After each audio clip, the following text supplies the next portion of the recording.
Барлықтарыңа сәлем достар. Бүгін біз сіздерге Тор атты фильмге қысқаша шолу жасаймыз.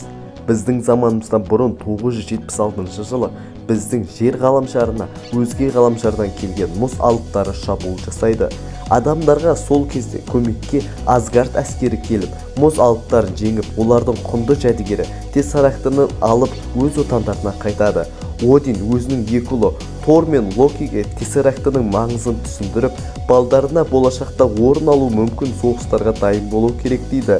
Арада біраз жылдар өткеннен кейін Одиннің үлкен ұлы Тор таққа отыруға дайындалады. Бірақ та рәсімді мұз алыптарының Тессарактыны жасырын ұрлау ісі тоқтатады.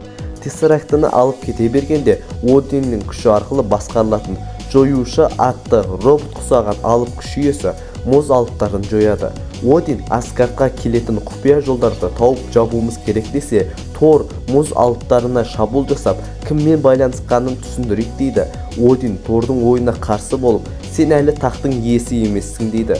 Тор ашуланады. Локи болса Торды азғырып, жолдастарымен бірге Йотунхеймге мұз алыптарына баруға көндіреді. Олар басты телепортшыға барып, Йотунхеймге аттанады. Әкесінің қарсылығына қарамастан Йотунхеймде Тор мұз алыптарының басшысы Лаффеймен кездеседі. Тор, неліктен Тессарактыны ұрлауға тырыстың және қалай Асгардтан пайда болдың, сенің алыптарың деген сұрақ қояды.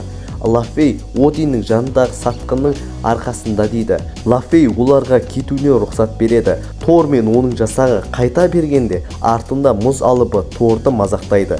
Ашумен Тор оны балғасымен ұрып, екі жақта соғыса кетеді. Локиді мұз алыбы ұстап қолын қатырайын десе, Локидің қолы мұз болып қатудың орнына көкшіл болып өзгереді. Бір жолдасы жарақат алып, Тор оларға қайтуына тапсырып, өзі соғыса береді. Бірақ олардың мұз алыптары қоршап алып, көздерін жоя бергенге Йотунхеймге Один келеді. Один мен Лаффей сөйлеседі. Сөз арасында Лаффей енді соғысты күтіп ал десе, Один Асгардтықтарды алып қайтады. Один мен Тор сөзге келеді. Тор Одинға әлсіз билеуші десе, Один баласына жас, қызба болу кесірінен бейбіт өмір сүріп жатқандарға қауіп төндірдің, сен Асгард тағына лайық емессің деп Торды күшінен айырып жерге жібереді. Ал Тордың балғасын көтеруге кім лайық болса, ол Тор сияқты болады деп, оны да Тордың артынан жібереді. Бұл уақытта біздің жерімізде ғалымдар тобы шөл далаға келіп, атмосферада құбылысты байқауға келеді. Кенеттен үлкен дауыл орын алады және де байқаусызда белгісіз жерден пайда болған жігітті қағады.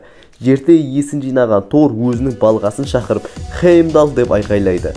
Ғалымдар оны жынды деп ойлап, шокермен ұрып талдырып, ауруханаға апарады. Бұл уақытта пикап машинамен жүрген ер адам балғаны көзі шалады. Оны көтеруге тырысқанмен қолынан келмейді. Кейінірек сол жақтың тұрғындарының арасында жарыс өткізіп, балғаны орнынан қозғалта алмады. Кейінірек Нью-Мехикоға келген Шиттің агенті Фью Колсонды көреміз.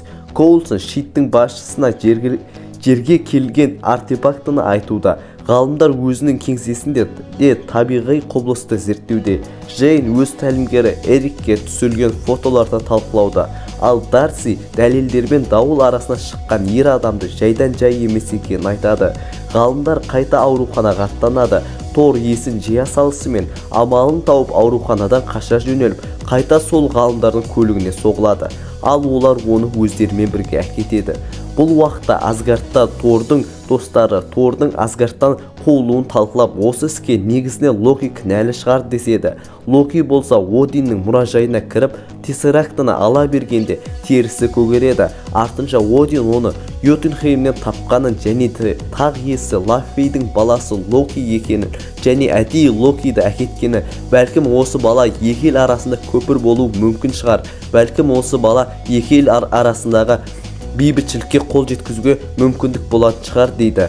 Локи болса ашуланып Одинге ауыр сөздер айтады. Осыдан кейін Одиннің денсаулығы нашарлап құлайды. Локи қарауылды шақырады. Арада аз уақыт өтісімен Локи таққа ие болады және Тордың достарына Одиннің ұзақ уақыт ем алуына байланысты тақты алғанын хабарлайды. Тор, Джейн, Дарси, Эрик кафеде отқан жерінен ФБР қызметінің ерекше айналысып жатқан балға туралы сыбыстарын естиді. Тор өзінің балғасы жайлы әңгіме кетіп жатқанын естіп, сол жердің мекен жайын толық сұрап алады. SHIELD басшылығы агент Коулсоннан, Джейннан барлық ғылыми жобалары, ғылыми өнертабыстары бәрін тартып алады. Джейн бұлардың неліктен бұлай жасады деп сұраса, Эрик өзінің ескі танысы Брюс Беннер, яғни халықтың жоғалуы жайлы айтады, және де Джейннан бұл жігіттерден аулақ болуын сұрайды. Ғалымдар бір нәрсе біліп қалармын деген мақсатта жергілікті кітапханаға аттанып, сол жерде Эрик, Тор, Один және кемпірқосақ көпірі жайлы оқиды. Джейн Тормен бірге балға құлаған жаққа аттанады. Тор өз затын алуға ұмтылады, бірақ та оны қарауыл байқайды. Дереу дабыл қағылып, Коулсон агент Бартенді снайпер садақшыны шақырады. Ол болса биіктен позициясын ыңғайлап атуға дайындалып тұрады. Тор балғасын тапса да оны көтере алмайды, тіпті орнынан да қозғалта алмайды. Қарауылдар болса оны ұстап алады. Коулсон Тормен сұхбаттасып кім екенін білгісі келеді, бірақ ол үнсіз отыра береді. Коулсон шығып кеткен соң артынша Локи байқаусызда кіріп келіп, Один қайтыс болды, мен тақ иесімін, және де анам сені Асгардқа қайта оралуына тыйым салды дейді.